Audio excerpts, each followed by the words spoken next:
आज हम लोग क्यूब रूट निकालने के लिए सीख रहे हैं और वो किसका, यूनिटी का, मतलब 1 का। जैसे 1 का स्क्वायर आप करते हो या 1 का स्क्वायर रूट करते हो तो कितना मिलता है, 1 मिलता है।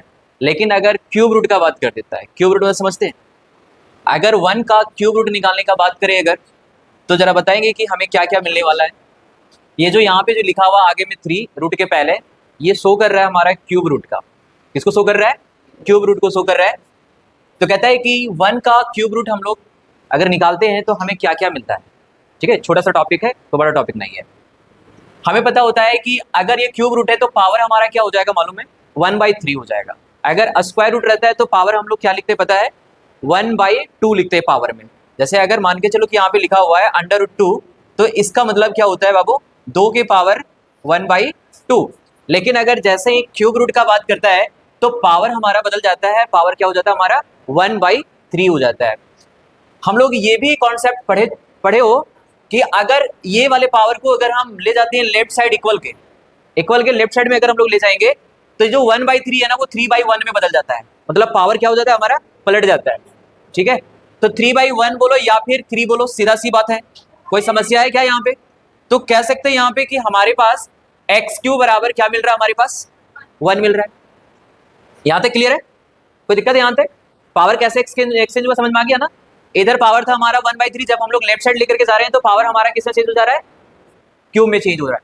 ये 1 को अगर हम लेफ्ट साइड ले चलेंगे तो हमारा किस में आएगा, माइनस में आएगा। इधर +1 है, उधर जाएगा तो, और इधर हमारा क्या बच जाएगा, 0। क्या हम 1 को 1 का क्यूब लिख सकते हैं? क्योंकि 1 का क्यूब अगर हम करते हैं तो क्या देता है हमें, 1 ही देगा, ये तो पता है हमें। अब देखो क्या ये हमारा AQ माइनस BQ के फॉर्मूले पे आ रहा है, AQ माइनस BQ के फॉर्मूले पे। और हम लोग पढ़े हो, पहले भी पढ़े हो ना कि AQ माइनस BQ का फॉर्मूला क्या हो जाता है, A minus B into A² plus AB plus B²। पढ़े हो कि नहीं पढ़े हो? क्लास 8 में भी पढ़ा होगा तुम लोग, 9 में भी पढ़ा होगा। तो इस चीज को जो है हम लोग ले चल रहे हैं इस फॉर्मूले पे। ठीक है, x³ माइनस 1 का क्यू दिया हुआ है, x माइनस 1 होगा और इंटू में x² प्लस x प्लस 1 आएगा। बोलो कैसे, यहाँ पे A भी लिखा हुआ है, तो अगर हम लोग देखें x गुने 1 करेंगे तो क्या मिलेगा हमें, केवल x मिलेगा। B² है तो B के जगह पे 1 है तो 1 का स्क्वायर करोगे तो क्या मिलेगा, 1 मिलेगा। और इज इक्वल टू क्या रखना हमें, 0। जब हम लोग फैक्टराइजेशन मेथड में पढ़े थे कि अगर ये इक्वल के 0 के इक्वल में है, इसको हम लोग क्या करेंगे, दोनों को अलग अलग ले जा सकते हैं क्या?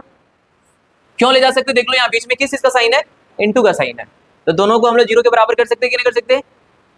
इसको जब 0 से बराबर करेंगे तो एक x का वैल्यू कितना मिल गया हमें, 1 मिल गया।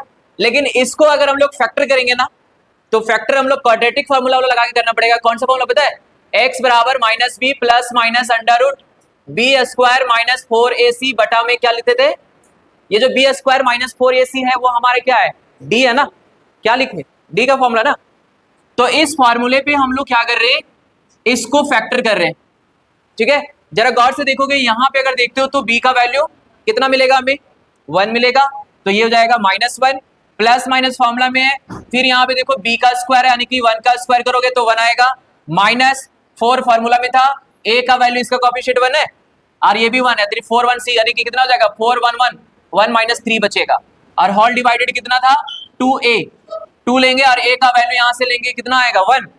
तो हमारे पास देखो क्या मिल रहा है, 1 -4 करो कितना आएगा बाबू, और माइनस को रूट से हटाएंगे तो भैया क्या लगाना पड़ेगा हमें, आई लगाना पड़ेगा, क्योंकि वो अब बन जा रहा है इमेजिनरी नंबर में। समझ में आ रहा है ना? अब जरा गौर से देखिएगा यहाँ पे। ठीक है, एक तो x का वैल्यू कितना मिला हमें, 1 मिला, और यहां पर आ रहे हैं तो x का 2 वैल्यू मिल रहा है। 2 वैल्यू कैसे मिल रहा है देख लो, बीच में प्लस और माइनस दोनों है या नहीं है? तो एक बार हम लोग प्लस वाला को लिखेंगे और एक बार क्या करेंगे, माइनस वाले को लिखेंगे। तो ये 2 नंबर हमारा मिल गया कॉम्प्लेक्स फॉर्म में, लेकिन एक नंबर जो मिला था हमें x का, वो रियल फॉर्म में मिल रहा था, है ना। और इसको अगर कॉम्प्लेक्स फॉर्म में लिखना चाहेंगे तो 1 + 0i लिख सकते हो कि नहीं लिख सकते हो? तो कहने का सेंस ये है कि जब हम लोग क्यूब रूट ले रहे हैं यूनिटी का, तो हमें 3 वैल्यू मिल रहा है x का। कितना वैल्यू मिल रहा है, 3 वैल्यू मिल रहा है। एक मिला 1 और दूसरा क्या मिल गया, -1 प्लस √3i/2। इधर में आएंगे तो -1 माइनस √3i/2। अब देखिए इतना बड़ा वैल्यू को हम लोग पढ़ेंगे कैसे, तो उसका भी एक शॉर्ट नेम डाल दिया है। कहता है कि माइनस वाले टर्म को, बीच में अगर माइनस है ना, तो इसको पढ़ते हैं ओमेगा। क्या पढ़ते हो, ओमेगा पढ़ना। ठीक है, क्या पढ़ोगे? ओमेगा, और बीच में अगर प्लस रह गया तो ओमेगा स्क्वायर क्या हो जाएगा? ओमेगा स्क्वायर हो जाएगा। समझ में आया? और इधर में क्या रहेगा? 1 रहेगा, सिंपल। यानी अगर आपसे कोई पूछे कि क्यूब रूट ऑफ यूनिटी क्या क्या होता है, तो पहला 1, फिर ओमेगा, और फिर ओमेगा स्क्वायर। प्रॉपर्टीज हमें याद रखना होगा, इसी पे सारा का सारा सवाल बनता है। ठीक है, पहला क्या है? 1 प्लस ओमेगा स्क्वायर बराबर 0 हो जाएगा। ठीक है, और एक वैल्यू हमें याद रखना है, ओमेगा क्यूब बराबर 1। अगर इन केस पावर 3 से ज्यादा हो जाएगा तो, जैसे इमेजिनरी नंबर में हम लोग आई का वैल्यू निकाल रहे थे कि 4 से अगर ज्यादा हो जाता था वैल्यू तो क्या करते थे? डिवाइड करते थे। सेम प्रक्रिया इसमें भी होगा। अगर पावर 3 के जगह पे 5 आ गया, 10 आ गया, 15 आ गया, मतलब 3 से क्या हो रहा है हमारा? बड़ा अगर होगा 3 से डिवाइड करके, और बाकी समझ रहे हो, जैसे इमेजिनरी नंबर में निकालते थे वैसे निकालेंगे। यहां से देखो क्या क्या बन सकता है। यहां से अगर हम लोग लेंगे तो क्या इसको लिख सकते हैं हम लोग? 1 प्लस ओमेगा बराबर माइनस ओमेगा स्क्वायर। ये प्लस वाला अगर इधर गया तो क्या हो जाएगा? माइनस में जाएगा कि नहीं जाएगा? तो एक हमें और प्रॉपर्टीज मिल गया इसका। ठीक है, इसके बाद मान के चलिए कि अगर हम 1 प्लस ओमेगा स्क्वायर को यहां रखते हैं तो इधर जाएगा तो क्या हो जाएगा बाबू? माइनस ओमेगा होगा। ये अलग सा मिल गया हमें। क्या बोलते हो? कोई दिक्कत है क्या? अच्छा, एक चीज और कर सकते हो, क्या बताओ? Omega plus omega square value बराबर कितना आएगा? -1 आ जाएगा। कोई दिक्कत है? नहीं है ना? तो ये जो भी प्रॉपर्टीज लगाना हम लोग को वो यही सब में लगाना है। जैसे यहाँ पे देख लो 1 प्लस ओमेगा लिखा है, तो 1 प्लस ओमेगा के जगह पे हम क्या लिख सकते हैं? क्या लिख सकते हैं? माइनस ओमेगा स्क्वायर लिख सकते हैं। तो इसके जगह पे हमारा क्या हो जाएगा? Minus omega square.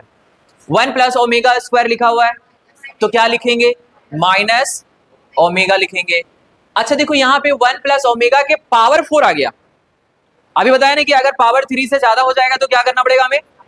तो 3 से भागा देंगे 4 में, एक बार में लगेगा, रिमाइंडर कितना बच गया?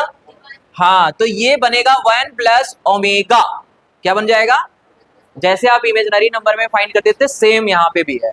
अच्छा, इसमें देखिए पावर 5 है, अगर आप 3 से डिवाइड करेंगे तो रिमाइंडर कितना बचेगा? 2 बचेगा। तो ये 1 प्लस ओमेगा स्क्वायर बनेगा। अब फिर से देखिए यहाँ पे माइनस माइनस और ओमेगा स्क्वायर गुने ओमेगा करेंगे तो ओमेगा पावर 3 होगा। इसके बाद 1 प्लस ओमेगा का वैल्यू देखो क्या निकाले हो?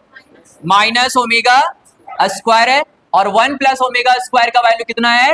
Minus omega.